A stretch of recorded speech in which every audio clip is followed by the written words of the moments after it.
And the Eloi make a deal with the Morlocks that, and again, I'm butchering this, but this is remembering a book I read 30 years ago kind of thing. Every so often, Morlocks are allowed to come up and snatch an Eloi and just drag him back down. And so the Eloi are living this unrealistically blissful existence until they're not. And then Morlocks come and grab one and pull him down. And that our culture has done a very good job of trying to insulate people from the inevitability of death.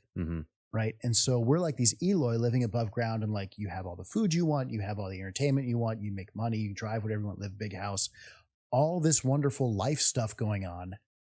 And then a Morlock comes up with a sobering dose of reality, and I'm not grabbing an Eloi, but like something like, oh, now there's a death. And you've been so conditioned to not see the hard things. We put our old people in a special place when they're getting old, and all that happens. So we don't need to, we can deal with them on our terms, right? When we're ready to, if we want to. I mean, that's the big one. People don't die in their house anymore. You go somewhere else to die, and you know, we can keep it's kind of like Eloi being caught off guard when a Morlock came up and grabbed him, when people have to deal with the inevitability of death. Welcome back to On the Line. In today's episode, we sit down again with Duncan McLellan. This is a really fun episode where we answer questions that you have proposed. And these are the questions that are more on the fringe. They're just kind of fun questions to kind of think about and ponder. So we had a lot of fun with this. Questions like, is Bigfoot real? Or what should Christians think about Bitcoin and cryptocurrency? Or even questions like, should Christians time travel if that becomes a reality? So just some fun kind of questions to dabble through. Along with that, though, at the beginning, we do kind of a recap on the first 6 months of On the Line. So if you do want to jump straight to those kind of fun questions, you can do that around the minute mark of 20, 25, 30. That'll take you into that portion of the interview. So we really hope you enjoy this. And also, if you could take the time to simply like this video, it will, of course, continue to get our message out to the broader YouTube audience. Thank you, and God bless.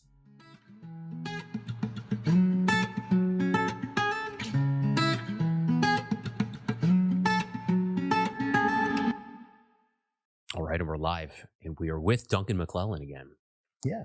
You know, a lot of people have said, probably, that the successes of On the Line is because of the stellar first interview that took place with you. Do you think that that's a valid approach? Well, I would love to agree with you. I think our first interview allowed you to demonstrate continued improvement in the podcast from day one. And so, but now here we are, right? We're 6 months into this this venture, and looking back at the last 6 months, Pastor Stecker, the man behind the microphone, how would you say, how has it gone relative to how you envisioned it going? That's a good question. I think Duncan's gunning for the job, Bennett. That was a good question. No, yeah. So I think we've definitely learned a lot. I think things have gone. If you'd have asked me 6 months ago, because we did this recording, our first recording we did at the end of August. It was our first or second. You and Josh Arndt, we did right there. That was like our trial run. We released at the end of October, and now we're 5-6 months in. So if you would have asked me back then, where would we be? I would not have said north of 1,000 subscribers. The amount of views that we get and such has been, so that's been good. We've learned a lot of technical things for sure. As you said, like when we started, we've shifted a lot of the ways that we run the interviews and such. I've learned a ton. This is probably the biggest thing that I've learned.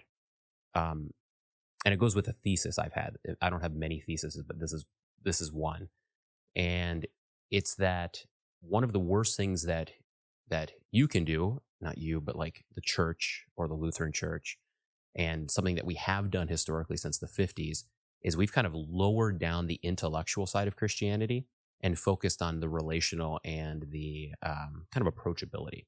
All of those things are good. You want to be relational, you want to be approachable, but you also want to be intellectual. And that's been kind of one of my theses, is that because you can watch from the 50s until now, there were decisions in the 50s made primarily by the Catholic Church, but then we went along with it, and most of the other denominations went along with it. And it was this idea that in order to kind of appease to the people outside of the church, we need to lower kind of the intellectual side or the academic side of Christianity and just try to kind of water it down is maybe a little bit of an intense, phrase for that, but kind of water it down so that it's just like more bite size. It's just, you can kind of wrap your mind around it and then don't go too much further than that. Just kind of make sure people understand the taglines, make sure they understand Jesus loves them, make sure they understand that God cares for them and wants them to have, a good family life or a good communal life to make them feel belonged. Once again, all of those things are good, but with the emphasis on that, what they took away was this huge intellectual history that Christianity has, building the universities in the West, answering all of the kind of big questions of the last 2,000 years and before that humanity has asked and wrestled with.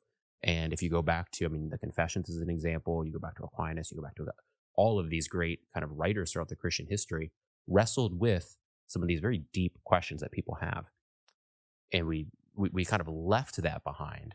And kind of one of my theses is revisiting that, I think, is very healthy for the church. And did you have a question here? No, I was going to say that you said those decisions were made back in the 50s. And back in the 50s, the assumption was culture, the church is looking at culture going, you're going to reinforce what we're teaching here anyway. Mm-hmm. So there's going to be no pushback to what people are learning on Sunday morning in Bible studies, whatever.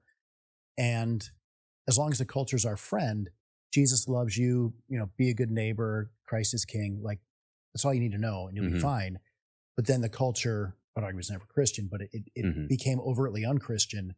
And now little Jimmy, who's gone through the church and done all the things the church says to do. So, you get your stickers for good attendance in Sunday school. You get confirmed. You maybe even serve in ushering or like some, you serve in some capacity in the church, and everyone's telling you how great you are. And I'm a Christian and I've always believed. Little Jimmy goes off to college and is confronted by intellectual challenges to his faith that he's never considered. And now little Jimmy, the only thing he can push back with is Jesus loves me, this I know, for the Bible tells me so. And his professor up front is just tearing him down. Mm-hmm. There's nothing wrong with Jesus loves me, this I know, for the Bible tells me so. Yeah, amen. But that's not going to be able to defend against the intellectual attacks that little Jimmy got from university. Mm-hmm. And so now little Jimmy's going, okay, on the one hand, I have a professor with patches in the elbows of his, of his jacket. And, he uses big words and pauses dramatically in his presentations and all this. And he's an authority figure when it comes to information and truth. Mm-hmm. And then I can believe what he's teaching, which is adult and serious and seems to be well thought out. And, oh, by the way, I'll fail if I don't, versus, cut out characters and like nursery rhymes and I don't know about you, but like my Sunday school room growing up smelled like bad glue. Yeah. So now I'm 18, I'm 22. Oh, and by the way, the professor's saying I can do whatever I want. Mm-hmm. That if you adopt his worldview, you can live however you want. And Christianity is telling me to say no to impulses I have that have been growing greater in me ever since my early teenage years. Yeah. Not only is he intellectually sound, he's giving me permission to do what I want. Yeah. Yeah, I think that's exactly right. And that's a big failure, the fact that we've set kids up for that, or even adults up for that. Because the one backbone that the Christian church has always had is its intellectual component, right? That it is answering these macro questions, and it's doing it in a very thoughtful and reasonable way, right? The Apostles' Creed is an example of that, just kind of at its simplest form, right? It's answering the questions of what brought things into existence. Who is this person of Jesus? How does it answer kind of the longings of the human heart, which is built into it by its very nature? All of these things. And then you get to some of the, longer writings, like in the Confessions or other areas. These things are very intellectual answers. Now, why was that important? Well, because little Jimmy might go to a church, and we can't guarantee that the pastor is the most like approachable person. That's his personality, and we don't vet and say you have to have like score a 90 or above on personality in order to be a pastor. That's not, we wouldn't structure it that way. Same with like, is the church the most fun place? We can't guarantee any of those. Sometimes churches have that, sometimes they don't. But either way, what every church should have is the answers to those intellectual longings of the human heart. So that, to your point, when someone goes off to college, they might say, this college group that I'm part of is more fun. Very well may be the case. Maybe church is more fun. I don't know. But what they shouldn't go off to college they should not be in a situation when they go off to college and they go, I was never answered any of these intellectual questions, and the first person to do it is my secular atheist, biology professor or something like that. So that's the backbone that allows the church to have its fluidity of strengths, each individual church, but it's got that backbone that keeps it way above par. And that's why that kind of led to the approach to this podcast was you can watch it now because of the public nature of media. You can look and see what are people interested in. And if you go out there, you get certain TikTok ones with like cats and stuff like that. So there's kind of the dumb fun that people like in the media. But whenever it comes to people that are actually speaking, right, and it's not just entertainment or flashy, it's always people who are highly intellectual. Jordan Peterson, he almost has 8 million subscribers. Like that's an extraordinary number. And for anyone who's watched Jordan Peterson, he is 2 to 3 degrees, or standard deviations, intellectually above anything that I've ever talked about. So whatever language I use, whatever concepts I'm trying to talk about, he's way above that as far as accessibility. He's dealing with things that are very inaccessible, and he's a good communicator, so that that's there. But he's wrestling with very deep ideas, and millions of people are plugging into him on a regular basis, watching his stuff. That's one data point to say people are interested in intellectual endeavors. Another data point, this is kind of this, was the Catholic Church has 100 channels over 100,000 subscribers on YouTube. That's a huge amount. And the LCMS, the biggest one is 30,000. Okay, just as a reference point there. And if you look at that, and there's been some people that have pointed this out and kind of laid this out, all of them are highly intellectual. None of those are trying to water things down. They're asking the type of questions Jordan Peterson asks within the theological realm. Very deep, very articulate speakers, and also very conservative, by the way. None of these kind of liberal type ideas that have permeated the church, they're not getting any traction from the public. So those are 2 data points that led to we should have something like this here, and that's where it brings to kind of your original question, which is what have I learned? We can watch the viewership. Both you can see the public views on YouTube, but we can also see the view duration. We can also see kind of like the amount of shares that take place. And we also have our Buzzsprout, which is for those that listen on Spotify, Apple Music, Google Podcasts, all those different platforms. We get those numbers too, and those aren't public. And when you put those 2 numbers together, you can almost see on a full spectrum, like almost a direct line, that the more intellectual it is, the more views we get. The more practical focused, the less views, with some exceptions for fun things. Like this is going to be more of a fun podcast. Like we've got some fun questions we're going to talk through that are just kind of goofy, right? Or not goofy, but at least fringe. They're not like deep theology. Adam Kuntz didn't get the hoodie. He didn't get the hoodie. Yes. Yeah. But like even like our first interview had a lot of views, and we kind of bantered back and forth and had fun. Josh Arndt, when we did his, we were talking about discipline and some, workout stuff and some nutrition. So not deep theological things, but it wasn't just like practical. It was those are the kind of like the fun category. Those also, have done well. But that showed, I think, that so far we're only 6 months in, but that thesis that people are longing for good intellectual discussions on kind of deeper matters, that's true within the Lutheran Church too. It's true within the world that follows Jordan Peterson. It's true within the Catholic realm. That's what people really long for, and the church needs to be able to feed people in that way because that's what they're looking for. I think they're looking for, I think you're right. They want depth, they want richness, but they want to see that the people that are espousing these principles, theories, theologies, philosophies, whatever they are, that's the deep intellectual stuff. They want to see 2 things. They want to see strength of conviction.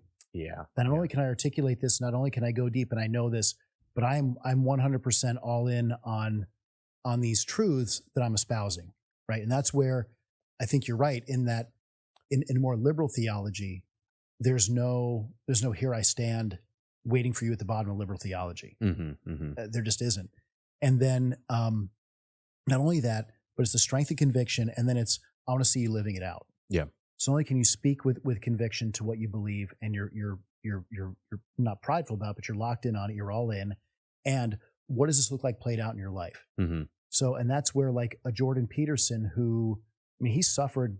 At the beginning of his rise, he suffered professionally for what he was doing. Yeah. He was kicked out, of the university and all that. And then Joe Rogan too, where he may not be the most articulate, intellectual mind, but I think what draws people into him is he has his convictions, and he packed up and moved to Texas. He's suffered, when the COVID thing, when he began to question the narrative there, he got a lot of pushback. So he's been tested, right? And that makes him, now I can listen to him because he's been tested. I think that's also key to. So you said on the LCMS side, right? 30,000 is our biggest on the YouTube side, right? Yeah. On the YouTube side, whereas the Catholics, you said there's 100 that have over 100,000, right? So even if you break that down per member, there's still way more in the space than we are. Yeah. What was as you entered the space and kind of looked around at what we were doing, right? Our brothers, doing similar things in terms of format, right?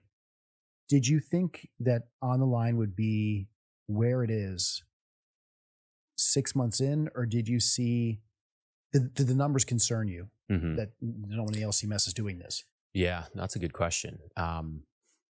So in a couple ways, one, we certainly wouldn't have, and from the church side, you as well supporting it, like we wouldn't have gone into it if we didn't see a roadmap for success. The roadmap for success was seeing it a strong niche, right? Where we have not yet accomplished this in the LCMS. We haven't filled this, which isn't to say anything negative about those who are already in the space. Like there's Issues, etc. That's a great, if someone doesn't know about Issues, etc., that's another great one to check out. There's A Brief History of Power by Adam Kuntz. That's fantastic. He's going to be on here again in a couple weeks. And there's a couple other ones, that are, but they're kind of Issues, etc. is more the radio style. KFUO is another one that's kind of the radio style. So this is like 80s, 90s type, Rush Limbaugh type, but shorter form style. So like that's good because we need many different formats. I'm not saying we need one and On the Line is going to be the one, but the one area we hadn't entered into is kind of that video style. A lot of reasons. One, it's more expensive. We've talked about, Trinity got behind this, which is why we can have this set up. We can, we need to pay Bennett for all of this. He doesn't do this for free, although he's been, he's helped, he's gone above and beyond, the call in many different ways too. But the video format is a little bit more tough to get into, but that's what people are really plugged into, right? So people don't necessarily hop on Apple Music or Apple Podcasts and then just go like scrolling through the plethora of Christian podcasts out there, just kind of dabbling. But what they will do is pop on YouTube and scroll through shorts or scroll through what's recommended in their feed. And they'll see one that's interesting. They'll pop on and they'll try it out for 2-3 minutes. And if it's good enough, they might pop back on a week later and try it for 10 minutes. But you need that video style. You need to be able to capitalize on the YouTube. The Catholic Church very much saw that, which is why most of their in the last 10 years, their endeavors, and these are the ones that are over that 100,000 subscribers, they've sprinted into that area because they said, this is how you reach the people who are not going to go to a Lutheran conference, find a KFUO, stand, go search for their website and then start plugging into the radio station, right? So we did see the lane there. And I think that lane is very important for us to fill because this is the trend that we're moving in, right? So I don't know if that answers your question. You have two parts. I don't know if I answered both of them. No, just curious about your initial thoughts when you lay the landscape now 6 months in, looking back and going, yeah, we had the right, we analyzed it correctly, and we there is a niche for this definitely, and we're there, and now we're building inside of that, so that's good. You talk a lot about the LCMS because we are them. You've had a chance to interview some of the people. Let's say power players. We're not structured to have power players really, but some of the more influential thinkers, and in some case doers in LCMSdom. How is your perspective of the LCMS? What has it led you to see as some of the big issues that are confronting our church? Ooh, yeah. I would certainly go back to the one I said previously. I think people are longing for some intellectual answers, and there's people out there that are giving that. So maybe I'll reference this. So with Christian Einertson, he was on not too long ago, and we'll have him on again as well. He's going to be someone we'll bring on a couple times a year probably to answer questions on the confessions where he got his PhD and stuff like that. But I do think that there's a little bit of a lack of historical identity for the Lutheran Church, to where, so I've spent a lot of time watching, like I've said, kind of the Catholics, for one reason to learn from them and what they've been doing, what seems to work in their area. thing that they have that's a strong advantage for them is they lean very much on tradition and their heritage. And because of that, there's a Catholic culture that flows out into a lot of different ways, into some of the music that goes on, even like rock music and stuff like that. I mean, we might talk about that a little bit later, actually.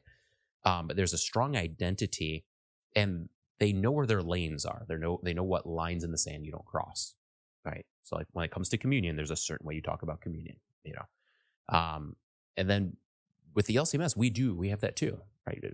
We have answers to some of these fundamental questions.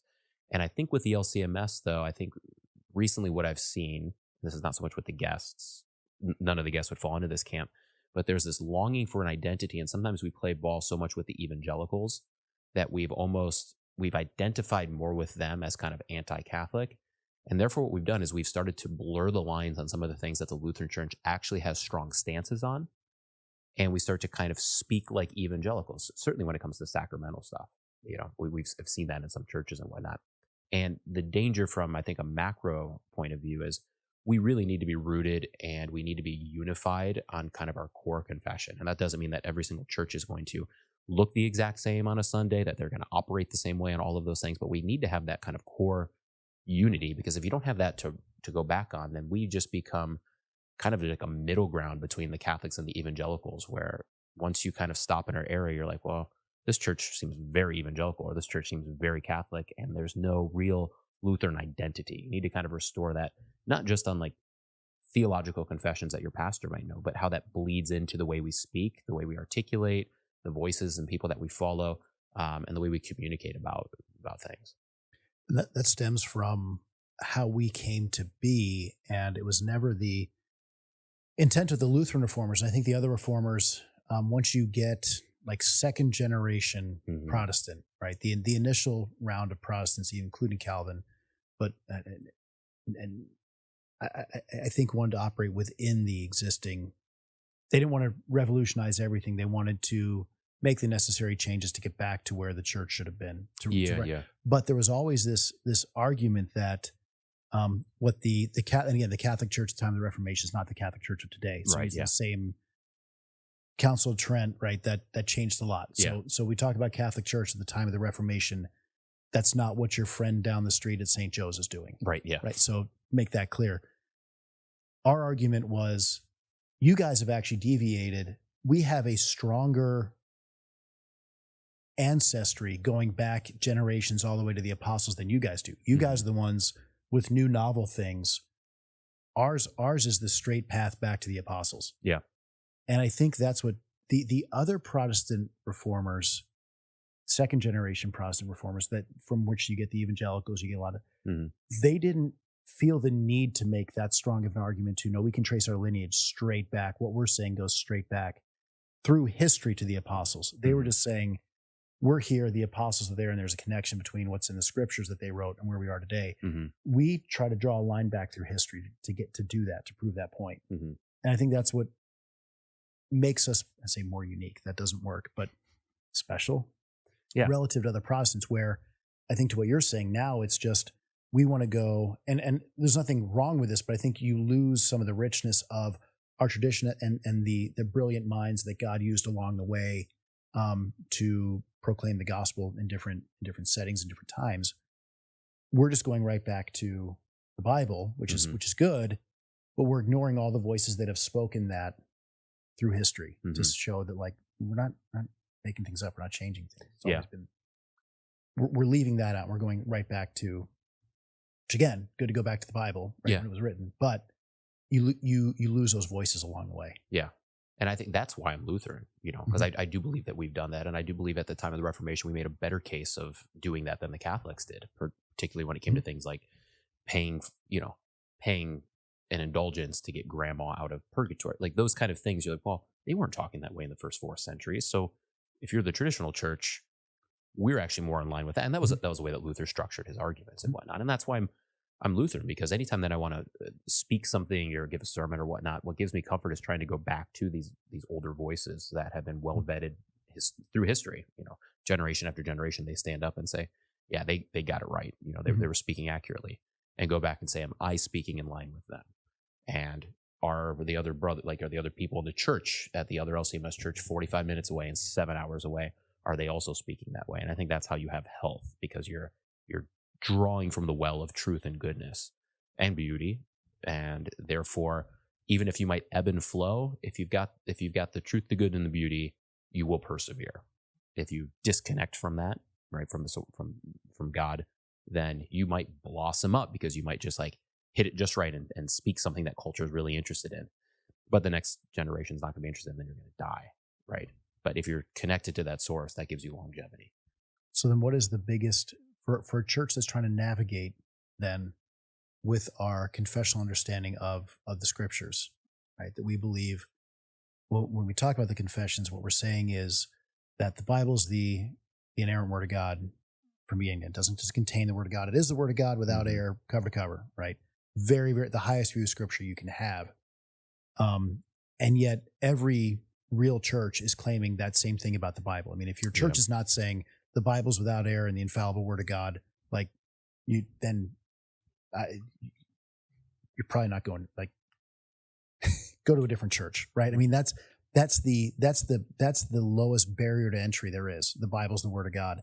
But then these churches are saying different things based on their interpretation of the word of God. And so what we're saying with our Lutheran Confessions, Book of Concord, 1580, is that this is what we say the Bible says, right? So we've kind of, summarized the Bible in certain areas or spoken to certain issues. This is what we say the Bible says. So that's our church identity. What challenges do we have in being that church in this culture, unique to us, as opposed to other churches other church bodies have their own challenges. What are some unique challenges that we LCMSers face that maybe some other churches don't? Yeah, that's a good and tough question. Because there's kind of two sides of it. One, there's kind of like, what can we do to kind of remedy that? And then there's the other one, kind of like, what is the unique? That one's a little bit more tough. I think the remedy one just has to go with proper education. I think we get it at the seminary level. You went to St. Louis, I went to Fort Wayne. I think we're both very happy with the education we've received and the one that the other one has received, right? So I think the differences are overblown. I mean, right, yeah. Let's leave it at that, right? 75% overlap and are kind of same. And then you have the 25% outliers on each side. They're the interesting ones. They're more fun. I think maybe this would maybe be my answer, and ask me again in a year and I might have a different one. But I think the Lutheran culture was so intertwined with German culture, kind of historically, and it took a while really before I kind of branched out of that. It's like when I think of like Catholic culture, so I'm thinking of like when I watch Pints with Aquinas, I can smell what the Catholic culture is, and it has different elements, and different guests bring different elements out. But that's something that has been much more multicultural, and I don't mean multicultural in kind of a new age way of speaking about the term, but like it's got its own type of just, when you're like in a Catholic community, right? And it might look different in Italy than it does. It's going to look different in Boston than it does here in Minnesota. But it's got its own culture. Part of that's because it's big enough to have its own culture. Evangelical has its own culture, right? There's a certain way that people dress. There's a certain type of music that they listen to. There's a certain type of vocabulary used at the high school youth group or whatnot. Because I spent a lot of time in those youth groups, and it smelled differently. And then Lutheran's kind of in the middle, and it does have kind of a culture, but sometimes it's so strictly German that I think we need to kind of regain our culture without having it just be German, right? It's not just it's not just beer steins and singing, in heaven there is no beer, that's why we drink it here, Right, yeah. So just recovering some of that cultural expression, and that can be musical and that can be other things. And, maybe we can accomplish some of that with On the Line too, as you just get data points of what does Lutheran Duncan and Lutheran Adam Kuntz and Lutheran Christian Preuss and Lutheran, fill in the blank, right? So hopefully that can kind of help people sense what that culture is. So, yeah. Cool. So I know we've got somewhat limited time here. As you have to go teach chapel. We have something really cool here. Ask questions. Yes. So we have a submitted 12 remaining questions that are not the high theology questions. So we do have some theology questions that we've got kind of stored, and we might do some of those like Christian Preuss or Christian Einerson that are things, dealing with like strictly Lutheran or strictly theological questions that people have submitted to us either on the YouTube channel or via email. These are different types of questions. These are different different kinds of questions. These are the Duncan McLellan, the Honorable Sir Duncan McLellan type questions. Yeah. Which are going to be entertaining, I think. So what should we do here? Let's do this one. When it comes to mythical creatures, are there dragons? Are dragons real? What about Leviathan, etc.? So how do we deal with these kind of mythical creatures? Are they real or are they not real? And these can be quick answers or drawn on answers. We'll see how it plays out. I want to draw this one out just a little bit because I have some maybe like level like 1.5 thoughts on this one. Other ones I'm like, let me give a quick caveat. Nothing that we say on these answers are official. With everything we just said, none of these are official recommendations of the Lutheran Church Missouri Synod. This is Duncan and Bryan. But if you strongly agree, come to our church. Yes. No, yeah. So this gets back to basically, where Leviathan, Behemoth are found. Where this comes up is in Job, mm-hmm. right? And God points out Behemoth and Leviathan, and one way of reading it is, this is like a really exaggerated alligator and hippopotamus, right? And then like we're just using poetic, and then we can just describe them as an alligator and a hippopotamus. Another way of reading is like, oh, they're breathing fire, and this is like a way exaggerated alligator and hippopotamus to where there's not a whole lot of alligator or hippopotamus left, right? So it has to be talking about some sort of like really fearsome, impressive creatures, the likes of which we don't have anymore. Mm-hmm. So are there mythical creatures, dragons and stuff around today? Maybe. I mean, you look at like, for example, the ocean. Like we have no idea what's in the ocean. Start there, right? The ocean's a big, vast thing. You do the 5-minute YouTube video on like how big is the ocean and how deep, and like we have no idea what's in the ocean. So absolutely there could be mm-hmm. In the oceans alone. But I think the interesting thing is how we don't believe in macroevolution. Like we don't all come from one amoeba kind of thing. But within kinds, God has allowed for great biodiversity and the ability to adapt. And I would argue adapt quicker than most evolutionary scientists think we can adapt. Mm-hmm. Right? And you like data points. The data point is when archaeologists dig up America, right, and they dig up a Civil War soldier, they're going to dig up a male about 5'5" and 130 pounds. Mm-hmm. And that's your average dude back then. 150 years later, 160 years later, they're going to be digging up like giants, right? Like, we've grown. Now we've grown because we eat more and we move less, and we eat arguably better. Mm-hmm. Some minus the plastics, but like, yeah, and all that. Or the Roundup on that. Anyway. It's kind of we're just eating more, yeah. right? So, but archaeologically, you're going to see our skeletal size like over 6 generations increase by 30%. Mm-hmm. Well, you extrapolate that out for 1,000 years, and who knows? Shrek, like I don't know, but like we're not going to look like we did, and they're going to come up with some reason for it. Mm-hmm. There's no reason why you could not have had dragons however many years ago that just adapted into current forms or became extinct. Yeah. Yeah. I mean, so you're going with the dragon answer. I think the closer you get to, and again, I can't prove this, the closer you get to in the beginning in the Garden of Eden, life was more interesting. Yeah. Generally. Yeah. Because I think God's creative handiwork was more obviously on display in the beginning than it is now. Mm-hmm. And that would include making life, not that life isn't exciting and interesting now, but I think it was even more so back then. Mm-hmm. Yeah, I like that. I like the dragon answer. Mm-hmm. Mm-hmm. And I always go about it from every culture. It's one of the few things. The flood is one. There's a flood narrative, and there's dragons in like every single culture. And there's maybe like 75% similarities between all of these art pieces and all of this as far as dragons, whether you go from like China, whether you go from northern Russia, you go to South America, you go to biblical accounts, things like that. Everyone seems to think there's a dragon, and maybe that's because there's A dragon. Or dragons. Yeah. Yeah. We want to take a quick moment to give thanks and to highlight our sponsor, LCEF. That's the Lutheran Church Extension Fund. They provide loans and financial services to churches throughout the Lutheran community.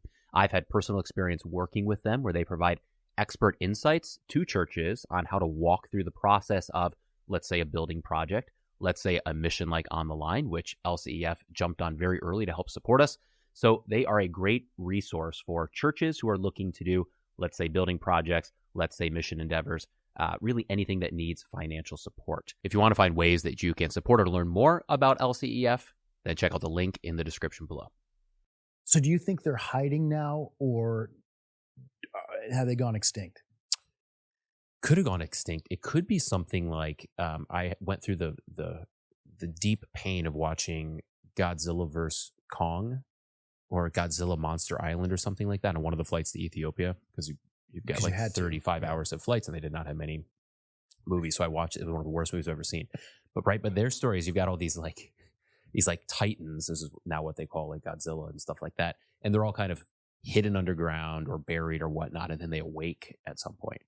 And I don't endorse that necessarily, but maybe there's a dragon asleep somewhere in a cave. Well, that's Aliens versus Predator, right? And all the aliens are buried down below. You just plugged in the Gen X audience. That's there good. You go. Thanks. Yep. So yeah, it could be buried. I like that option better than they're just extinct. We're in our lifetime, will you see a dragon? Yeah. I had a friend at seminary that thought he saw a dragon. 1 point St. Louis. Is he ordained? Yeah. He is indeed ordained.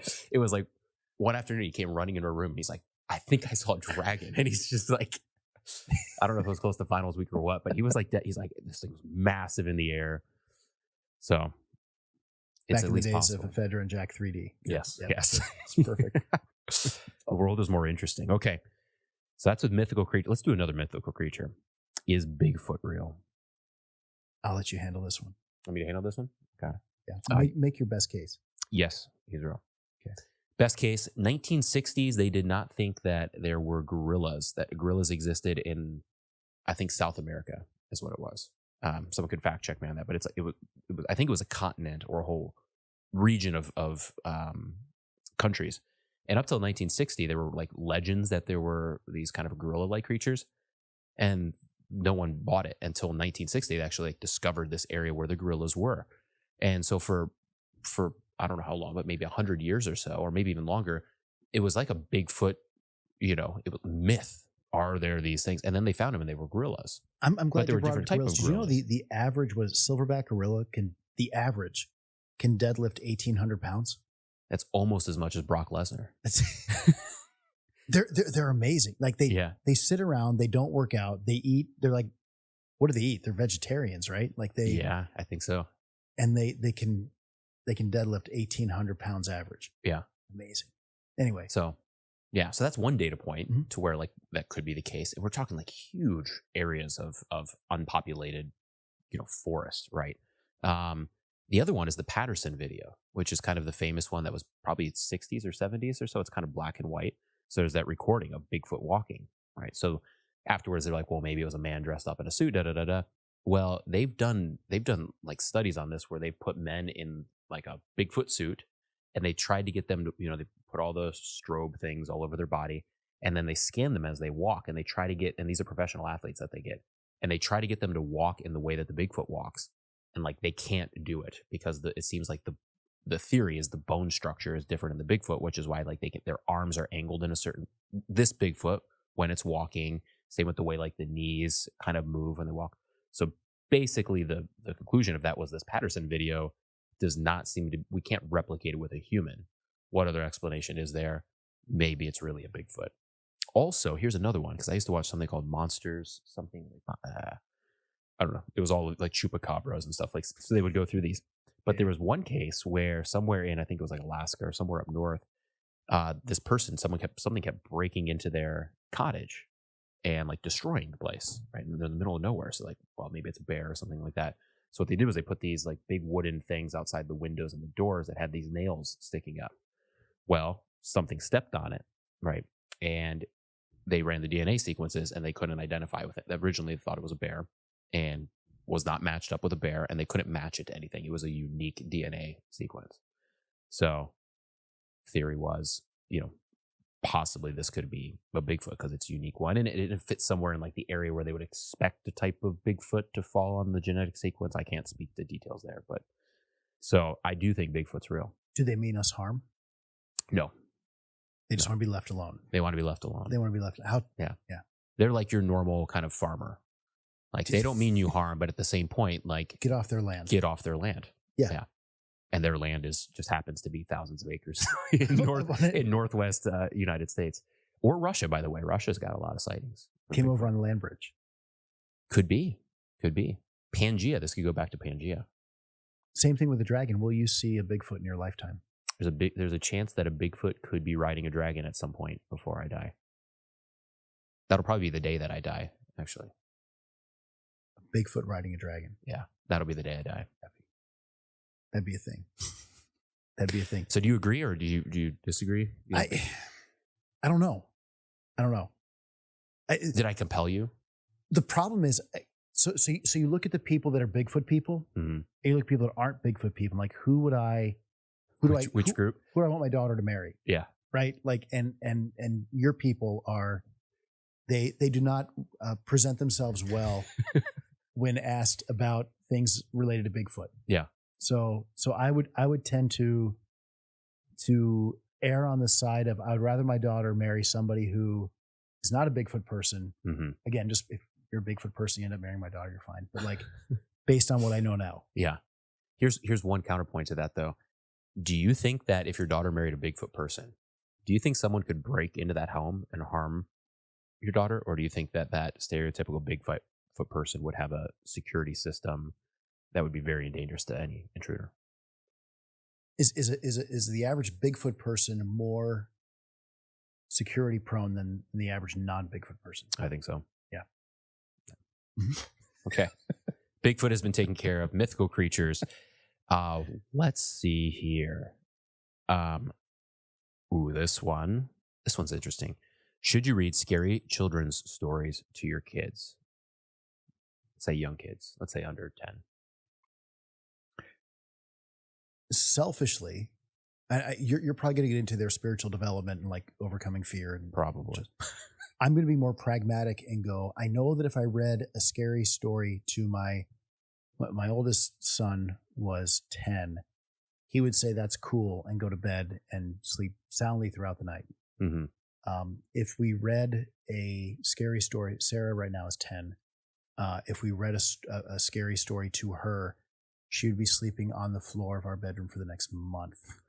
And so Luke, too early to tell, right? Mm-hmm. So for selfish reasons, I would say it depends. That's a good answer. Yeah. And I think we should maybe caveat this too. Like by scary stories, I don't mean like a horror type thing. I mean like epic adventures. Yeah, epic adventures, or I'm thinking of like grim fairy, like Hansel and Gretel. Hansel and Gretel. Like there's an example of like sometimes you're like, what are they doing there? Like, the kids get enticed by candy they go into, and like the witch wants to like boil them in the oven or cook them in the oven, and then they escape. Like from a grown-up's perspective, that is terrifying. So but it's also a classic. Like it's considered like a classic children's tale. So does that fine tune your answer at all? Not right before bed. Okay. That's good.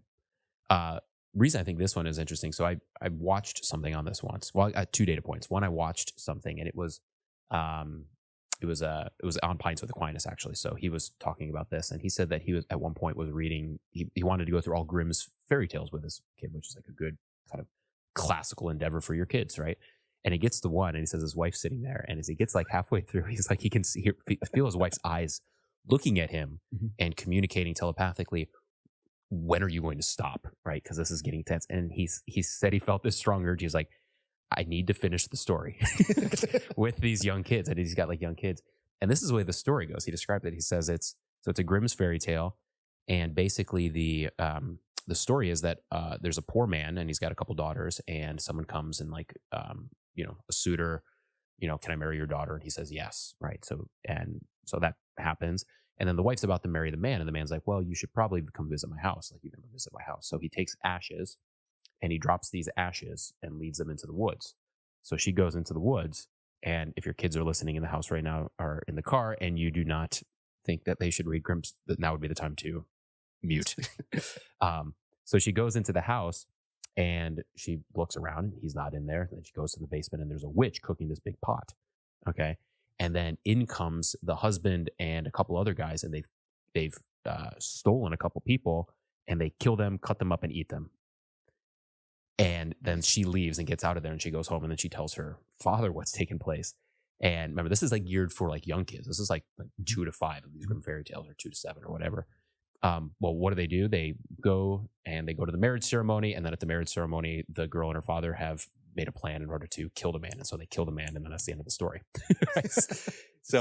So he's telling this, and he's saying like his wife's horrified, he's kind of horrified, and the kids, it just like rolled off their shoulder, like the cutting up and eating. It was just like they were just unfazed by it. And his kind of takeaway was adults are much more kind of angsted by that than kids are. Hence, plug in Hansel and Gretel and whatnot.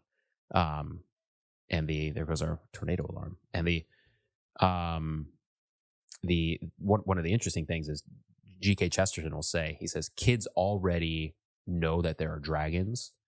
So in children's stories, showing that there's dragons, meaning showing that there's evil, kids already know that. But the key of the children's story is to show that evil, no matter how bad it is, can be beaten. And hence, that fairy tale does fall into Chesterton's description of what a good fairy tale for young kids is, because here's the evil, but what happens in the end? The bad guy gets it, right? Let me just give one more. This is a little bit different. This isn't so scary, but we're reading the Little Pilgrim's Progress at home, which I would highly recommend. So it's Pilgrim's Progress by the Bunyan, I think, right? It's Pilgrim's Progress. This one's like kind of tailored for young kids. So it's still like 250 pages or so with little chapters, but it's kind of tailored down. But there's a point in there where so the main character's Christian. He's got a good friend for a long time who's named Faithful. And you find out at the end why Faithful's name is Faithful. But there's a point where they go into the wicked city. Some kids kind of like rile them up, and then they end up getting taken, wrongly judged, and Faithful ends up getting beaten and killed. Okay. So same situation. I'm reading this, and Raylene's sitting next to me, my wife, and she's looking at me like, what are you doing? And I'm like, I've got to finish the story. I've got to do this. And, but the interesting thing is when that happens, Christian sees these angels come down and then carry Faithful to the celestial city, which is like heaven. So I'm like, let's see how this goes. And since then, the kids have found actually vocabulary for death, right? And seeing that, because the point of the story is Faithful was martyred, right? But Faithful goes to the celestial city. And since then, that's become part of the kids' vocabulary when we talk about things like death. And so I've found it immensely helpful in that they now have that language. That's a little bit of a different example than, bad guy cutting up people. They spend it eating. There's a spectrum there. But I have found that the concept of death being introduced to the kids is actually quite valuable. I'm trying to make a leap from that to parenting and how it's important to address hard topics with kids, evil topics, before they leave the home, so that we can address them with them when they're with us. We can correct them if they need correction, or encourage them when they need encouraging, all those things, but to not shy away from things because they're hard. Right. And that's something we're wrestling with our kids right now is, where do we send them to school when they're ready for high school? Yeah. And do you put them in the Christian school where it's not gonna be perfect, but things will be dealt with in a Christian way most of the time? Or do you send them to a public school where, and everybody has strong opinions about this, and I get that, but you send them to a public school where you're going to see things probably to a greater extent than you would in a Christian school. To me, not a big deal. You have to see those things anyway, and those things are not going to necessarily be handled in a Christian way by those in authority. And I think that's the big thing that nobody talks about on sending your kids. Where do you send them to school? The people in authority are going to be making bad decisions. Yeah. And how do you as a Christian navigate that when you have no authority? You have no, your dad's not the pastor of where they're going to school. Yeah. Like, you have to navigate that. should they have to do that? You know, but again, allowing before kids leave the house to address those difficult things with them, starting at an early age when your kids are not old. Yeah, they're not getting ready. 4, 3, and 0. But you're addressing these tough topics with them, like you said. So it becomes part of their. Yeah, these things are not weird. These are normal things that we can deal with, we can process, we can handle. That's why I think funerals are important. Like people can do. There's nothing to burden the conscience as far as what a family decides to do with different elements. But I prefer the open casket, and I prefer the open casket for some other reasons we don't need to talk about. But for one reason is so the kids can see, and I think that's important. Is for the 2-year-old, the 4-year-old, the 6-year-old to see the body that is now dead, and also see that mom and dad can handle this.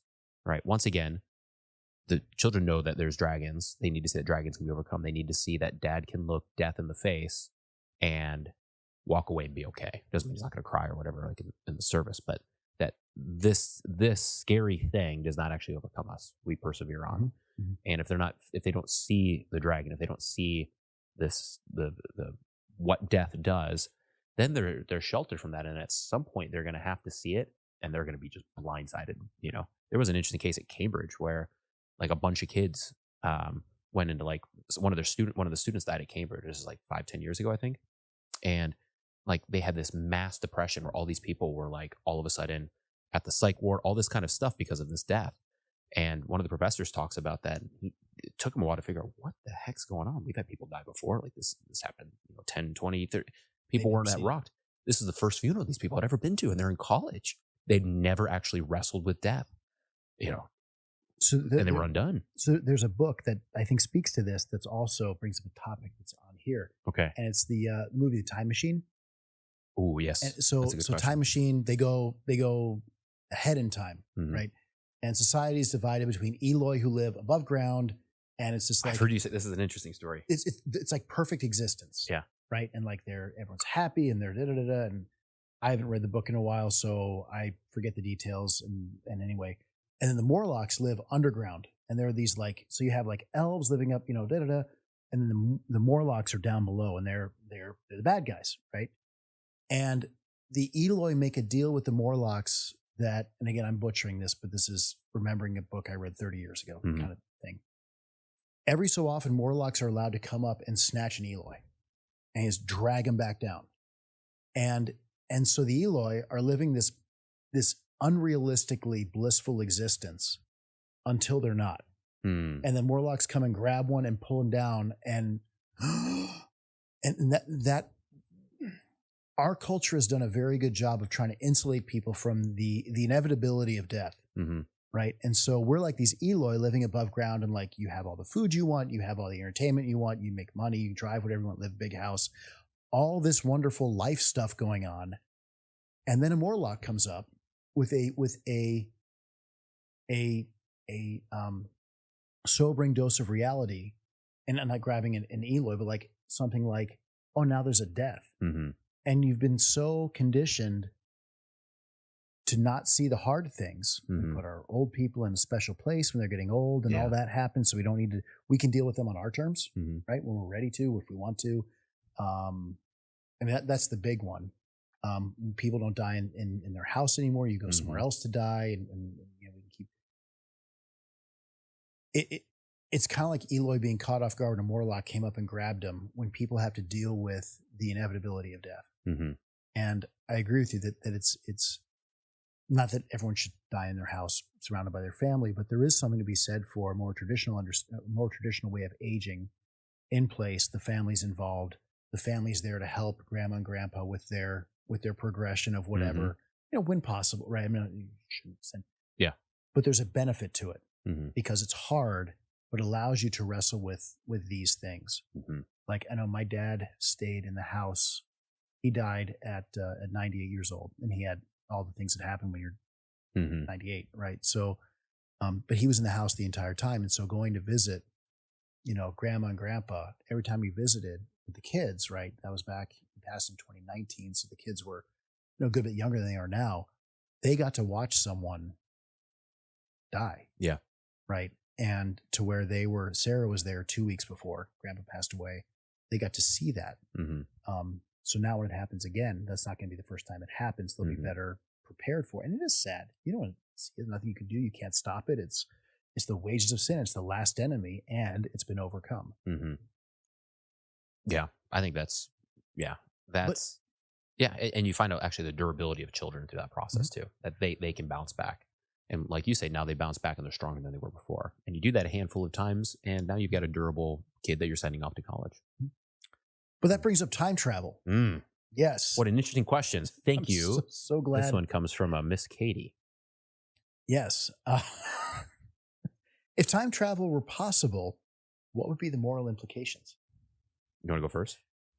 So I thought about this for 30 seconds, and because there's a few on the list here that are like, interesting things. Like one of the ones on the list here is, if there's an option to implant a chip that gave you access to 100% of your mind, would you do it? Yeah.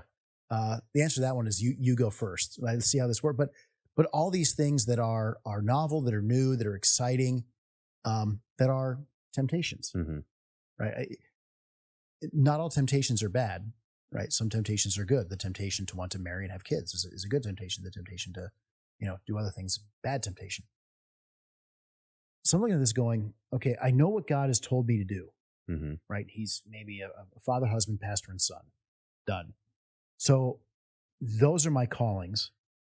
And here's this novel thing called time travel that Scripture doesn't speak to, right? So how do I wrestle with, should I time travel? Well, I could just say it's interesting. Interesting is better than boring, so I'm going to time travel, right? And say, okay, sure. But with the 1.5 level answer, right? The serious answer would be, will time because I don't know if it's good or bad. I don't know if it's right or Scripture doesn't speak to it. Will time travel help me in my vocations? In the things I know God has called me to do? If I can't make a case for why it can help me in these areas, then I probably shouldn't do it. Because then it would probably hinder my ability to be good in those areas. So if I time traveled to 100 years from now, my kids aren't around, my wife's not around, his church will be here, but like they'll have another pastor by then. Yeah. My mom's not going to be around. Like I'm abandoning the vocations that God's called me to do something that I don't need to do. So I would probably say, no, I'll pass. Yeah. I'll pass on time travel. I don't think it'll make me better at the things that I know God has called me to do. You can argue, well, God's called you to be a time traveler. Like, okay, I mean, sure, but at the expense of these other vocations, I don't think so. Yeah, I think that's a good answer. That's a better answer than I was thinking in my 30 seconds of what's your 30-second answer? Yeah. The only other thing I thought of was, and you could push back on this answer. There's arguments you could give against this answer, but just the idea that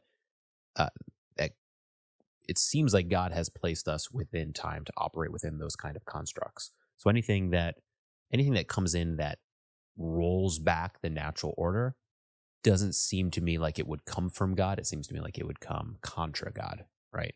So if someone came and they said, here's this time travel thing, you can go back to this time, it would be enticing. Like, what if you could go back and have a conversation with somebody? But it just seems it's so technology like focused that it's like, did God design us to do this? Which goes back to your vocation point.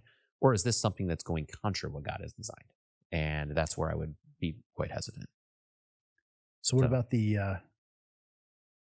option to implant a chip that gave you access to 100% of your mind? This is one I've actually thought of a decent amount before. Well, they made a movie about it, right? Yeah, and it's not limitless. Was it limitless? Right? Yeah, and it very well could happen. Like that's not something that seems like it could be that far off. 20 years from now, like the fact that if they could implant something, I think I just saw the other day that they implanted something in someone's mind that gave the person sight back or one of his senses returned. Which is something that Elon Musk has been working on. It was Neuralink, right? And it was a guy who was he paralyzed or couldn't communicate? Maybe it could have been that. Couldn't communicate, but somehow he gained control over a machine and could think like a screen to type things or whatever. So we're finding things out about the brain, and the brain is. So this could happen where it could you could put something in and you could actually download information. Like you could this is kind of a Matrix thing too, right? But I mean, I know Kung Fu. Yeah. Yeah. Like just download all of this stuff. And like, would you do that? And it'd be so tempting, right? To be able to learn these kind of things. Here would be my big hesitation. And that would be, once again, this is a technology. So it's something extra, it's beyond natural. It's supernatural. And what you are opening yourself up to is anything being slipped in that could undermine your faith, right? So let's say like, sure, because someone's created this microchip and they've got to put the information on there, and can they put bad information on there?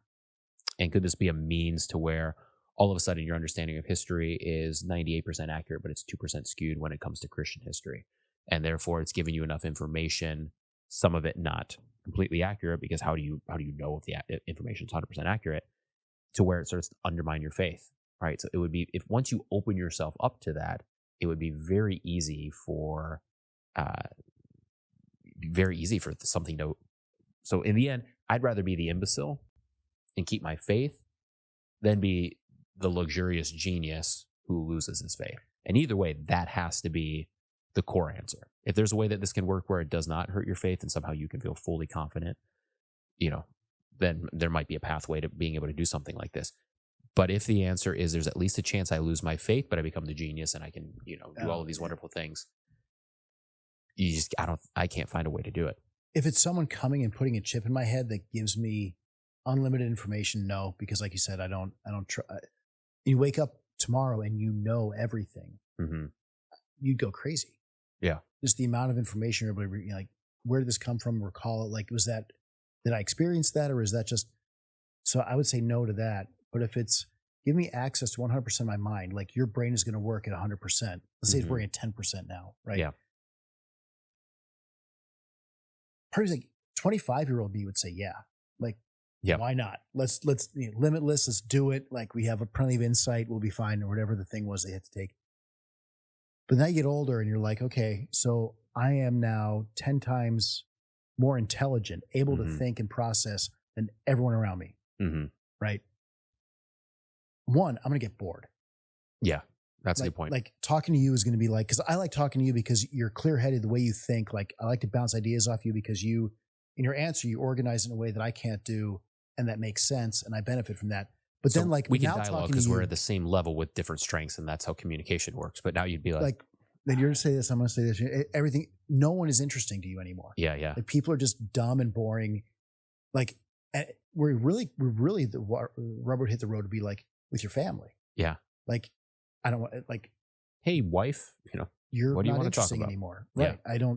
You're not going to tell me anything that I haven't already, not only know what you're going to say, but I already have a better answer. Like, let me throw one more thing. Would you do this though, if there was one arch nemesis who was evil and he also had 100% of his mind?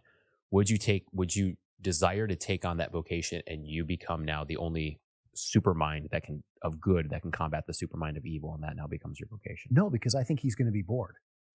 He's going to be bored? Yeah. Well, he's got it too. He's at the same level now. Yeah, but I don't know that that would be the blessing that's a curse for him. So I don't know. The other thing I'd worry about is now what's being asked of me. Like you have the 1 talent, the 5 talent, 10 talent. Now you're like the guy with 100 talents. Yeah. Now God's like, bro, the world better be Christian because of you. Yeah. Because I've given you all the tools. Go get them. And just that the responsibility you would have, once everyone figures out like this guy can solve anything and he knows everything. Do you really want that much responsibility? Yeah. Because you're not going to use it in the responsible way. You're going to use it in the reckless way. And you're just going to like make a bunch of money and build like the best house ever. And yeah, I put it that way. But 25-year-old me would say yes. I don't know that I'd say no. But man, that's a tough question. Yeah. And that's one we might face. Like that's, some of these are quite hypothetical. Like 50% more neurons. Yeah. And that'd be a good place. Yeah. Just the right supplement. Like I'm still interested in things. Like I still can't quite just instantly figure it, but like no one's going to take advantage of you. You're going to make money in the market. Yeah. And you can be better at what you're already doing. Yeah. Yeah. 50%. Nice. Uh-huh. All right, which one should we do next? I want to know about crypto and Bitcoin. Yes. And I hear you're the guy to ask. When you first came here, it was fun to watch because this is when crypto was on its big run. Yeah. And you came in, and I'm Bryan. I'm the new pastor. By the way, did you know? And then you were speaking Kryptonese, right? You were just going, and it was fantastic. And then crypto kind of tanked, kind of a little south, kind of had a little whoopsie daisy, and then we didn't talk about it so much. Mm-hmm. And now that it's back, all time high, yeah. All-time high. It's within, yeah. Now we're talking about it again. Yeah. So tell us about crypto. Yeah. So kind of the cool thing with crypto was I was still convinced we were still on like a bull run, mm-hmm. right? So that's kind of micro information. What's it going to do over the next 6 months, kind of a thing. And when we moved here, I had to sell probably at least half, maybe 2/3 of my portfolio, all my Bitcoin I sold, in order to buy the house, right? Because that was kind of like seed money for house. I was like, and I had to sell it at $50K, and it had been at $68K, all time high. So I was really mad. Like, it's going to keep going higher. Well, it tanked after that. Mm-hmm. So not because I was a good read on the market, but because someone was watching out for me. I sold that actually. If you're selling that close to all time high, it's pretty good. So I sold most of my stuff at a pretty good time, and I've just held on to the other stuff, and now it's kind of come back up. So there's kind of two ways if you're going to talk about crypto. So I am passionate about this. And I think a good way to frame it maybe for this podcast is, what should Christians think about crypto? Because I'm going to make the claim that I think Christians should be pro crypto. And here's why. One, there's the trading aspect. That's not what I'm all that interested in. In other words, if you buy today, are you going to make, X amount of money over the next 5 years? That's not really the platform of this podcast. But I think people should like what crypto is, because let me just give you kind of a history of monetary theory, because this is the only way I think you can properly understand it. Is when we think of money, we all think of fiat money, right? So we think of dollar bills and stuff like that. But that's very rare when it comes to the history of money. So what money usually was historically was a lot of cultures would use seashells, because if you weren't by a coast, seashells were something that had some form of a rarity. There weren't a ton of seashells. So what you could do is you could get the seashells, and then you could use seashells as a way to say, I'll give you 2 of these and you're going to give me a quarter cow, in a couple weeks. So it was a means by which you could mediate between the exchange of goods, because it's really tough for me to give you a quarter cow and for you to give me a quarter of a house, right? How do we do? You have to have some kind of median. And the way that you test whether or not money is good is it has to be called hard money. And hard money means that, one, it means that it's easy enough to use, but 2, it means it's not going to lose its value, right? So that's why they would use something like seashells in places that weren't anywhere near the ocean, because it was very unlikely that someone was going to go out and find a huge pile of seashells and then add it into the market. Because if that is the possibility, then what you'll do is you won't say, I need to build houses to get seashells. You'll say, I'm going to go hunt for seashells, because if I spend 50 hours, I'm going to go find more seashells. So seashells worked actually for a lot of cultures for even hundreds of years, because there wasn't, we use the word inflation, right? There wasn't extra stuff being added to the supply, which meant you could save that. You could put the seashells underneath your pillow, and you knew that if you wanted to use it 10 years from now, it would hold the same value. Because if it doesn't hold the same value, you don't want to hold the seashells. You want to get rid of those seashells, right? For other things that are more hard, right? That are going to keep their value longer. So the reason I use seashells is because there was a point in, I forget what culture it was, where there was a guy who came from England, and he went over there to trade, and he realized that seashells were what they valued. So he goes, Guess what? I know a place. So he goes and he gets a bunch of seashells and brings them into this place and just dumps it, right? So basically he says, well, I can buy this and he floods the market with new seashells. What does that cause? It causes hyperinflation, meaning I had 10 seashells under my pillow, and that was worth, let's use today's dollars, right? That's worth $10,000.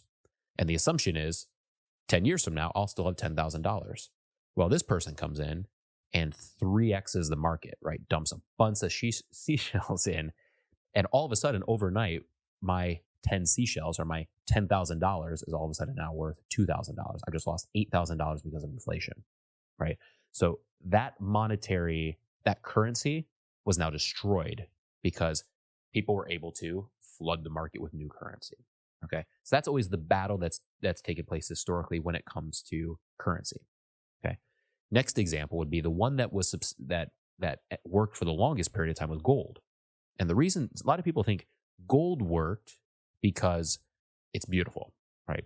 And there's an aspect to that, or you can make it into jewelry. There's an aspect to that, but that's not why gold worked. From the time of, right prior to the Romans to basically the 1900s, like it was the gold standard. The reason that worked was it's very difficult to mine gold. So you can go and mine gold and you can bring a little bit in, like a small inflationary, never more than 2% or 2.7%, I think. There's never been a time where you've been able to, no matter how much people try, to get enough gold back in the market to make it inflate more than 2.7%, which means you're holding your value, right? Because usually demand increases, So gold is a very safe thing to save because the amount of money and work that it takes to dig deep enough to get large amounts of gold is so difficult that it's kind of immune from inflation. So that worked over a long period of time. That's why gold worked. Well, here's where I think kind of the Christian answer comes in. Once you get to the late 1800s, and I'm going to lose some of my dates here, but actually I think it's kind of 17 up until the time of Nixon. What we do is we go through these little steps where basically they said we can kind of decouple a little bit from gold, right? So at this point, we're flash forward to the U.S. So talk about our monetary policy before then. Dollars were represented by a certain amount of, we had a certain amount of gold. Thank you.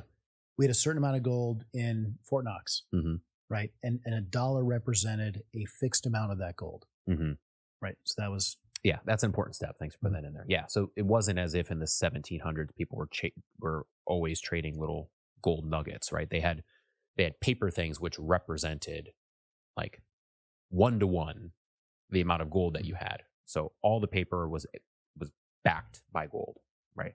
Which was a very safe system.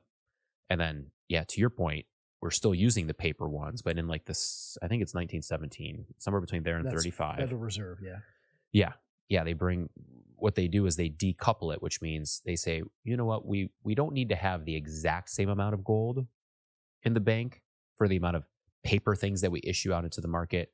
You can have a certain percentage of more paper out there because then you won't need that much gold backing. This is where gold rushes came in, right? Or bank rushes where people freaked out and they tried to go get their gold and the bank didn't actually have all the gold that they said they had, right? So it created kind of instability.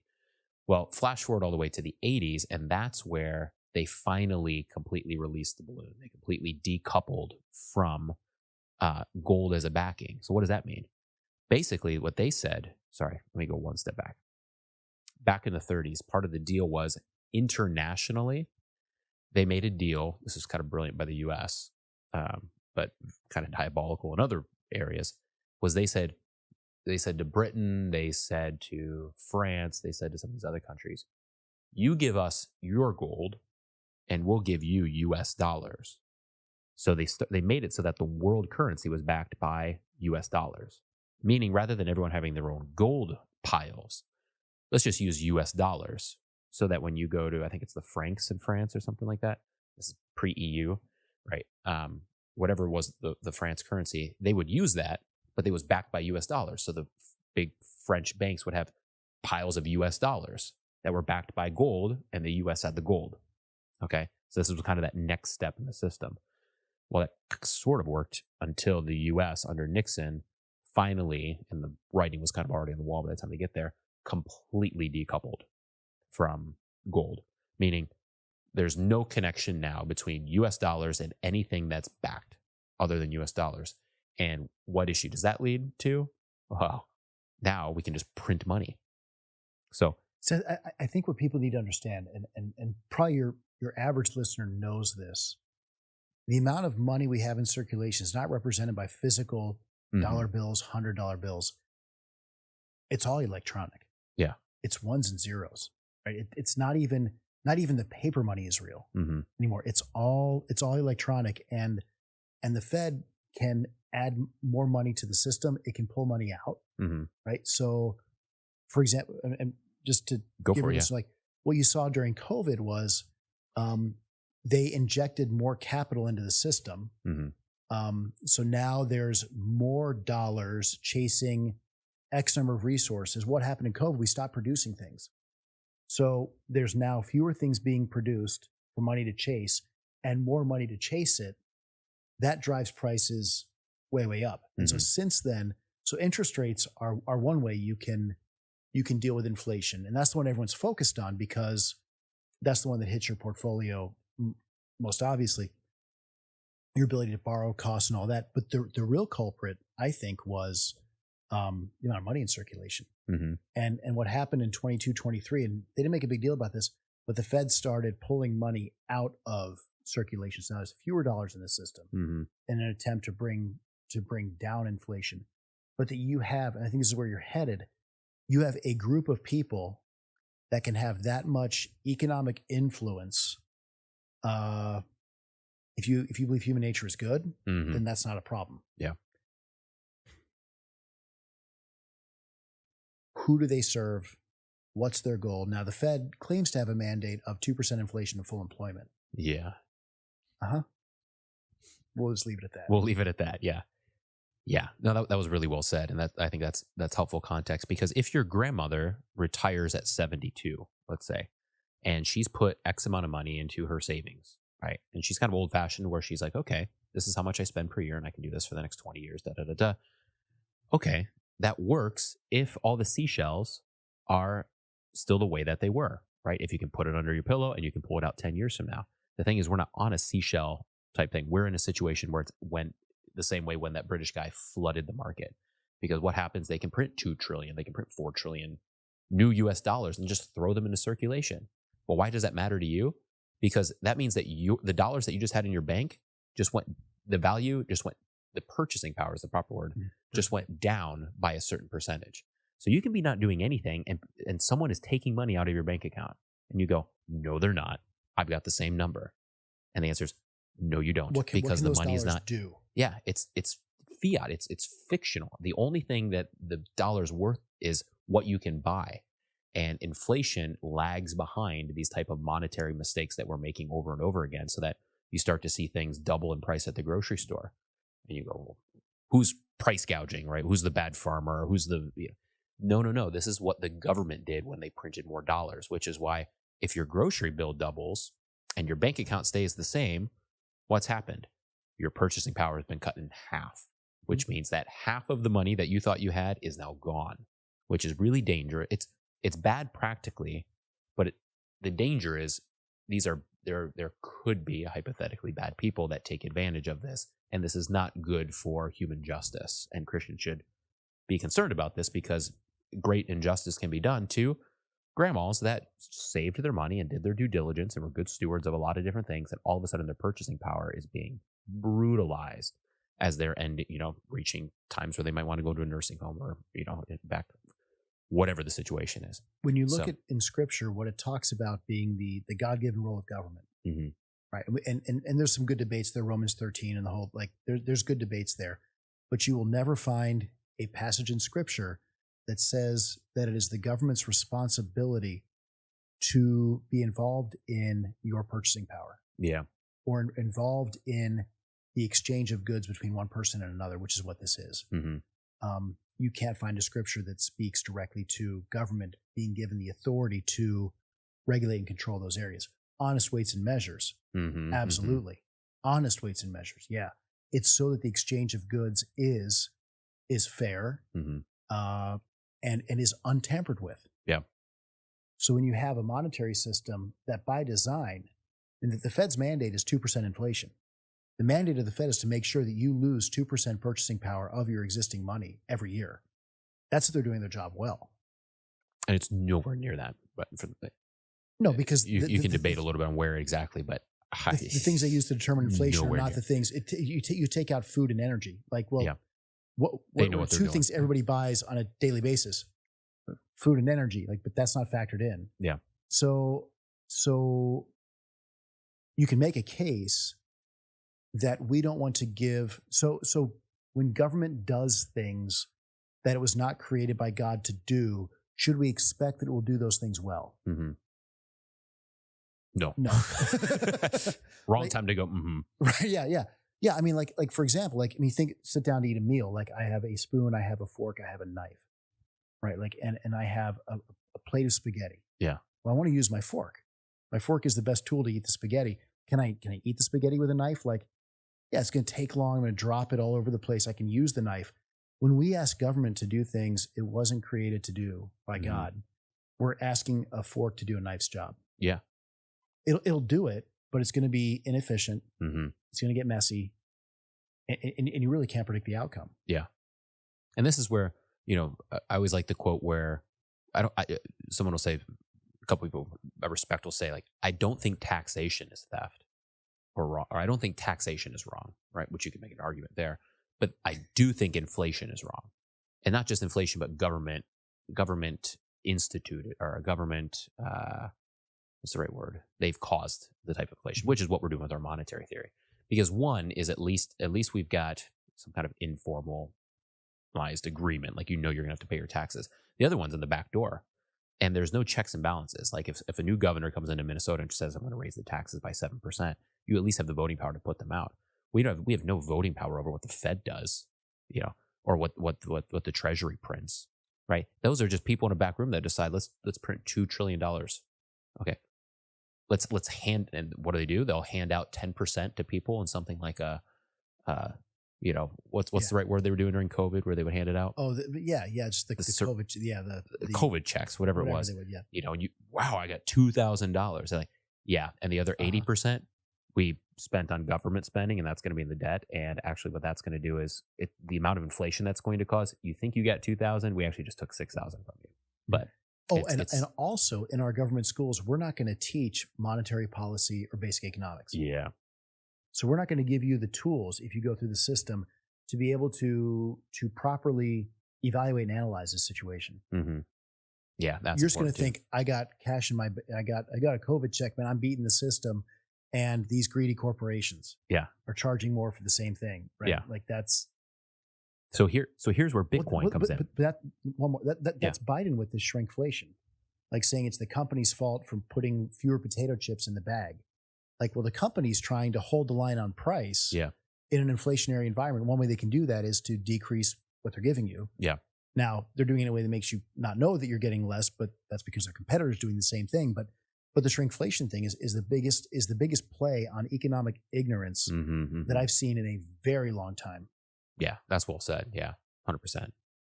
So that's why our current policy, monetary policy, no bueno. Mm-hmm. So incomes, crypto. So incomes, crypto. And really, so there's crypto, but there's Bitcoin, which is kind of the father of crypto. So I'm just going to stick with Bitcoin, because once you get past that, things get much more complex, and you have to spend time actually looking and figuring out what the industry is. So what Bitcoin does is Bitcoin came out of the Austrian School of Economics.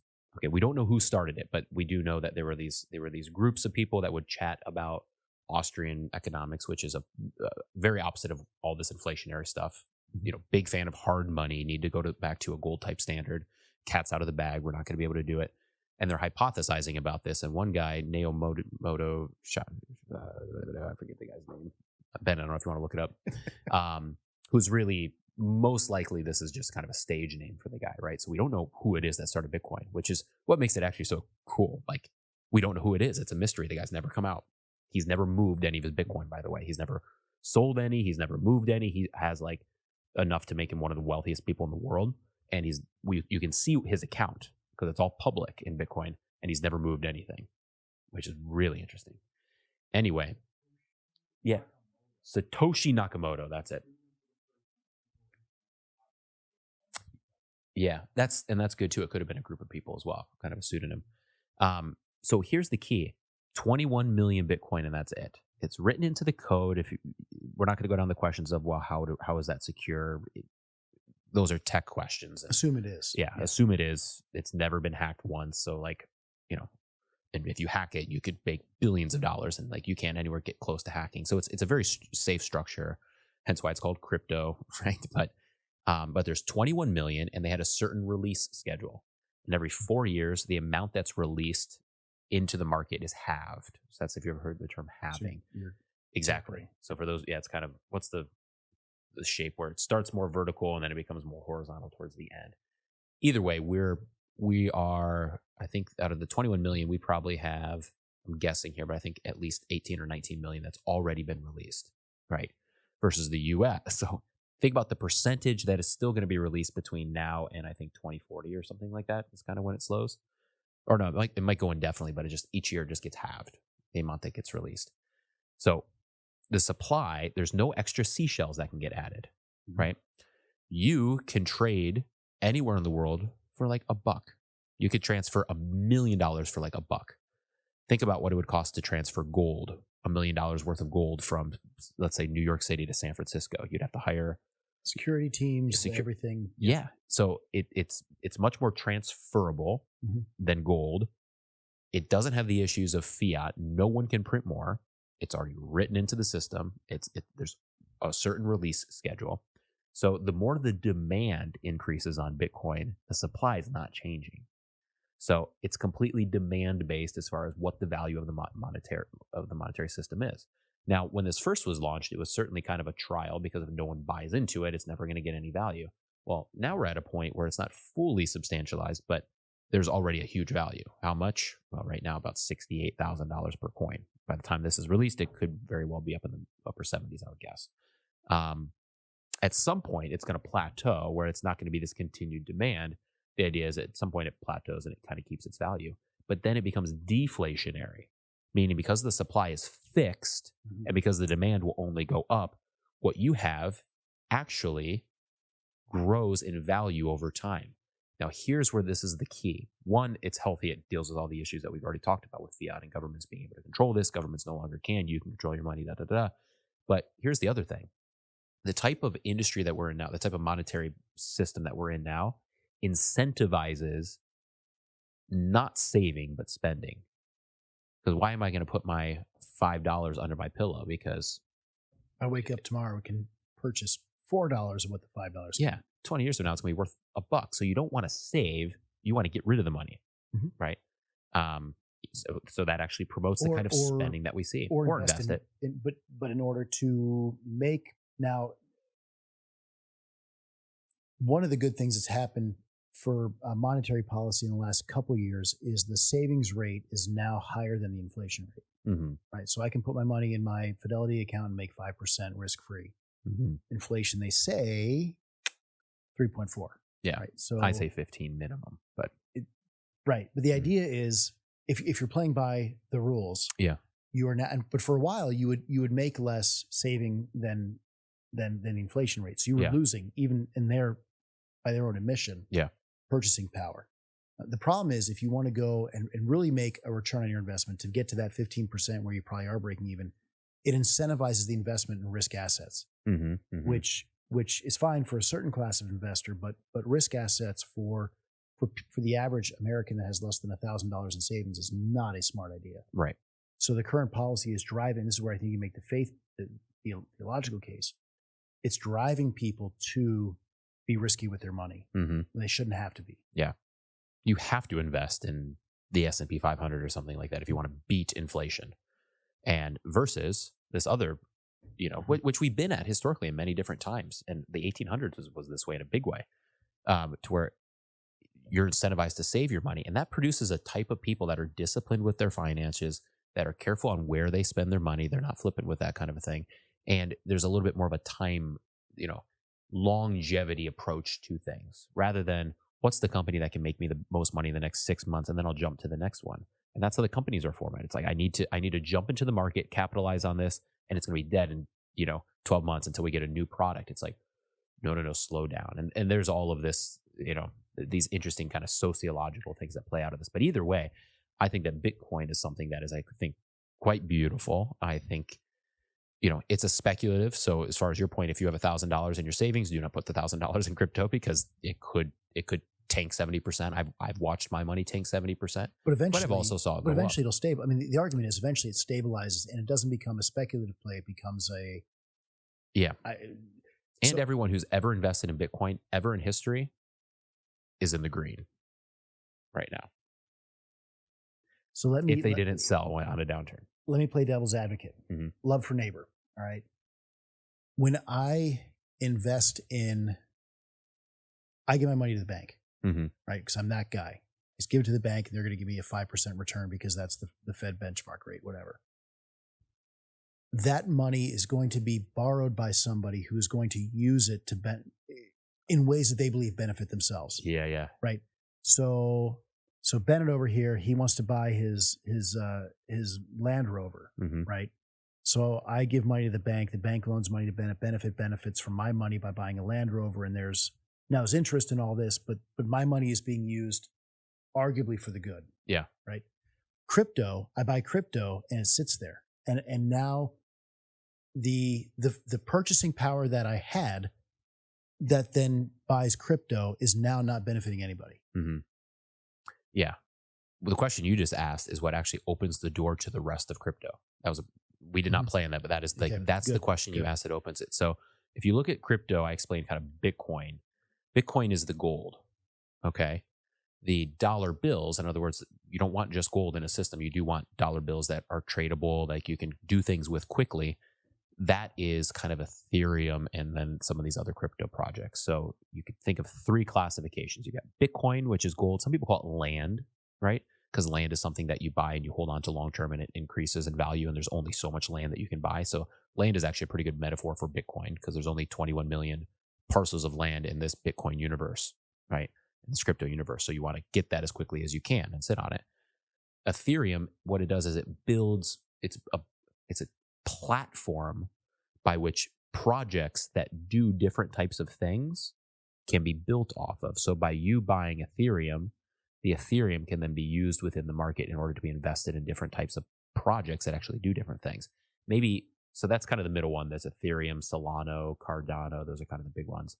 And then there's the third, which are a lot of these like crazy names like Link or GRT. Dogecoin is a meme coin, so it's a cultural expression, which is its own animal.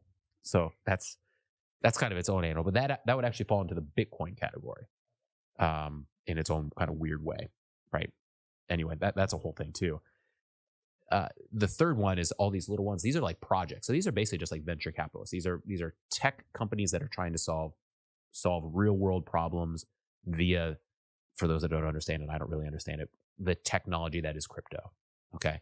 Let me just use Cardano as an example for yours. Cardano it's a coin. So it's called a native coin and you can buy Cardano. It's ADA is what the formal name for it is. And what that company then does with the money that's invested is they are building out different answers to monetary issues throughout the world, particularly in Africa.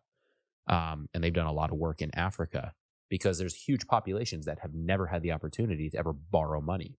And you can think about, why would a bank borrow money to these rural people in Africa? How do you make sure they pay it back? What kind of system and checks and balances do you have? It'd be very difficult for a bank to go in and do that. So it's not as if the bank is being racially unjust or anything like that. It's very tough to go into a third world country and set up a banking system where there's checks and balances. What Cardano's done is it's able to use the technology to offer these types of things to third world farmers so that they can go about doing this, right? So there's elements within this crypto verse, if you want to call it, that actually allow the money that you use to be an investment for yourself, but also become seed money for different types of monetary type ventures and different type of tech type ventures. So it becomes kind of its own industry in the same way that, like, if you give your money to Hometown Bank here in Waconia, Hometown Bank might set up let's raise money, or we'll give a certain amount of money and buy food and distribute it on Thanksgiving. They're doing the same kind of things in these ways, but they're actually solving kind of monetary issues throughout the world via tech. If that makes sense. They're giving, it sounds like you're saying with Cardano, giving and the like, giving people access to markets that they don't have. Bingo. Yeah. Because the market becomes much more worldwide via this technology. In the same way that I can transfer $1 million. I can't do it because I don't have $1 million, but I could transfer $1 million from Waconia to Serbia for $1, right? What does Waconia have to do with Serbia before that kind of technological ability? In the same way, what does rural Africa have to do with Wall Street? Well, what these technologies have allowed is for the person in Africa, they don't have to have their own bank or a stockbroker that represents them. They can actually access these things via Cardano and other types of coins and other types of venture projects. So they can invest in the same things that I can invest in. Is that why those forms of crypto they give you an interest rate? if you buy them, they pay 9%. Yeah. I don't know what Cardano's at right now, but it's at least 2, maybe as high as like 8%. And it's called staking. So what that means is like you take your Cardano, your ADA coins, and rather than having them in your own wallet, which is the thing, if anyone listening to this decides they're interested and they want to get into crypto, do some research on security and get your own wallet. I use Exodus Wallet is a good one. So you can store your coins there, or you can even through the Exodus Wallet do something called staking, which means those coins go back to Cardano, and they can then use that to lend it out, and it becomes a lending platform. So in the same way that you can, in the same way with the bank, you give your money back to the bank, and then the bank uses your money for growth opportunities, which is why they make money off your money and they give you a certain percentage. So, yeah. On the line with Sam Bankman-Fried here today. Yes. So we've got about 6 minutes left. Let's end on a softball. What is your favorite event to watch and why? Ooh, for me, that's an easy one for me. That is and it's coming up here in a couple months, the Tour de France. Testing the limits of human endurance. I don't think there's any other event like it to where, let me just give 3 things. 1, the testing of endurance. Being a cyclist, watching what they do is beyond wild for day after day after day after day. But 2, there's so much strategy that goes into the team aspect that at first glance, you don't really catch it. But after watching maybe 3, 4, races, you start to catch into it. So there's all of this strategy. I've never seen so much like hit the gravel type endurance and hardship built with so much strategy, right? It's like the strategy of football with the endurance of like an ultra marathon or something like that. So those 2 intertwine. But then 3, you get European culture in like its wildest form. So like this is an international, like worldwide event with millions and millions of people watching. And you'll be watching someone on the final ascent going up. And you've got all these crazy Europeans shirtless with capes with, what are the sticks you like light it and it smokes? Yeah, the flares. So they've got flares and they're like inches from these racers yelling and screaming and clapping, and there's smoke everywhere and people are like drinking, and it's pandemonium, and like there's no barriers. It's just, and it, so your team spends works. Millions of dollars, all this training, world class, and some guy like falls down, passes out in front of your bike, hits him, and you're done. Yeah, and there's also crashes. Yeah. But it's just, that's my Raylene and my wife and I, like that's our dream someday, is to be able to go, and I don't think we could possibly afford to go to all 21, but just to go and maybe pick like 7 of the stages and just like hit one, take 3 days in like one of those cities, and then go to the next one, and just to follow it, because it's just, you get to see the beautiful countryside, you get to see churches, you get to see the landscape, you get to see the cultures. It's just Tour de France. I absolutely love. What would your answer be? It's coming up also, the Olympics. Oh yeah. What fascinates me is how God made our bodies we can condition them to do remarkable things and very different things. Mm-hmm. Right. So like just the peak of human performance across categories. Mm-hmm. Just love watching that. We're like, someone is conditioned, the gymnasts, like they've trained in gymnastics and they can do with their bodies that thing. Mm-hmm. You have a cyclist where like that's going to be their thing, and they train and they condition their body to do that thing. Yeah. But if you put the gymnast on a bicycle and a cyclist on the pommel horse, like it'd be really fun to watch. Yeah. But they wouldn't, it wouldn't be remarkable. It would just be like, oh, this in shape person struggling to do. But just how far God's genius in creative design, and how far we can push the bodies that he's given us in very specific ways. Mm-hmm. I love watching that. Would that be if you could go to one sporting event, would that be the same answer? Would you go to the Olympics? And just like walk around? Yeah. Go to whatever. Sure. Right. I mean, just the diversity of skill that's on display there, and the talent and the discipline and the competitive camaraderie that they have with each other. I would love to see that. Yeah. Just excellence. Yeah. Like across categories. Yeah. I like that you mentioned kind of the differences, because like we talked about that before with just, I mean, you can see from the camera, like you push a lot of weight around, and my type of athletic skill is different. Right. But it's just, I couldn't replicate yours and you probably couldn't replicate mine because we're physically built different. Some of it has to do with years of training and different avenues and stuff like that. But there is that beauty in like finding your lane and then excelling in that lane. And the Olympics does. I mean, it puts it on full display. Yeah. This is what God created your body to do. Yeah. Like, to me, it's amazing. I wouldn't call it worship, but it's what an amazing machine he's made. That it can do all these things. And then also like intellectually, anyway, the human body is an amazing thing. And how, like, cause you had some success with triathlons. For me, it's the weight room, but being an amateur and putting in just a few hours a week, right. At like, bro science level, how much more your body can do than someone who's done nothing. Yeah. With just overall very little effort. And then you take that to the extreme of like, this is all that they do. Just phenomenal. Yeah. And I know we got about 2 minutes here, but the one last thing that you made me think of is the other cool thing with both the Olympics and with the Tour de France is you can participate.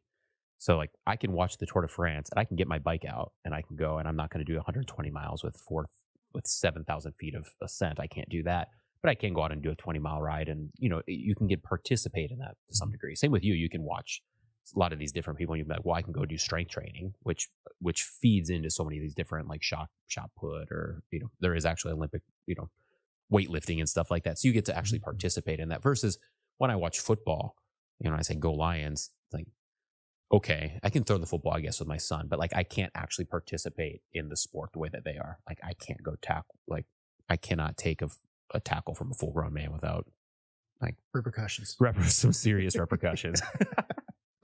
Well, Duncan, this has been fun. Thanks for having me back. Yeah, I hope people enjoyed it. We'll definitely do this again. We both work, behind that wall right there. So, yeah, we will do this again. We've got some more questions and we'll keep accruing them from people that submit the questions. And this has been fun. Awesome. Thank you. Yep. Cheers.